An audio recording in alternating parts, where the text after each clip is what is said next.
আসসালামু আলাইকুম প্রিয় শিক্ষার্থীবৃন্দু। এসএসসি ২০২৬ সালে যদি টেস্ট পরীক্ষায় ফেল করি তাহলে কি আমরা ফাইনাল পরীক্ষা বা ফাইনাল টেস্ট পরীক্ষায় আ পাস করতে পারবো কিনা বা পরীক্ষা দিতে পারবো কিনা?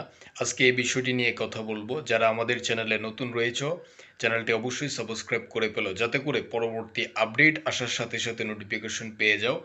সো আজকের ভিডিওর মাধ্যমে তোমাদেরকে জানাবো এসএসসি ২০২৬ এ যদি টেস্ট পরীক্ষায় বা প্রি টেস্ট পরীক্ষায় তুমি ফেল করো তাহলে কি তুমি ফাইনাল পরীক্ষায় পাস করবে কিনা বা হচ্ছে তোমরা রেজাল্টই দিবে কিনা বা তুমি পরীক্ষা দিতে পারবে কিনা সে বিষয়ে আমরা কথা বলব।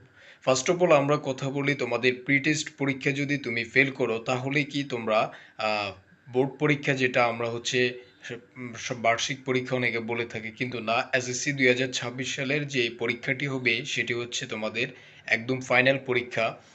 সো সেটা বোর্ডের পরীক্ষা অনুষ্ঠিত হয়ে থাকবে। সো অবশ্যই তোমাকে প্রি টেস্ট পরীক্ষায় পাস করতে হবে। প্রি টেস্ট পরীক্ষায় তুমি যদি ভালো করতে পারো তাহলে তুমি টেস্ট পরীক্ষায় ভালো করতে পারবে। আর টেস্ট পরীক্ষা হচ্ছে তোমাকে টেস্ট করা, অর্থাৎ তুমি যদি প্রস্তুতি ভালো নিতে পারো তাহলে তোমার টেস্ট পরীক্ষায় পাস করাটা অনায়াসে হয়ে যাবে। আর যদি তুমি টেস্ট পরীক্ষায় ভালো রেজাল্ট করতে পারো তাহলে তোমার কনফিডেন্ট কি থাকবে? হাই থাকবে। যার কারণে তুমি ফাইনাল পরীক্ষার জন্য প্রস্তুতি নিতে পারবে। সেজন্য হচ্ছে শিক্ষক অবশ্যই তোমাকে টেস্ট পরীক্ষার যদি ভালো করতে পারো তাহলে তুমি ফাইনাল পরীক্ষায়ও পরীক্ষা দিতে পারবে, সমস্যা হবে না। আশা করি বুঝতে পেরেছো। সো পড়াশোনা, পরীক্ষার নিত্য নতুন সকল আপডেট পেতে চ্যানেলটি অবশ্যই সাবস্ক্রাইব করে ফেলো যাতে করে পরবর্তী আপডেট আসার সাথে সাথে নোটিফিকেশন পেয়ে যাও। সবাইকে আসসালামু আলাইকুম রহমতুল্লাহ।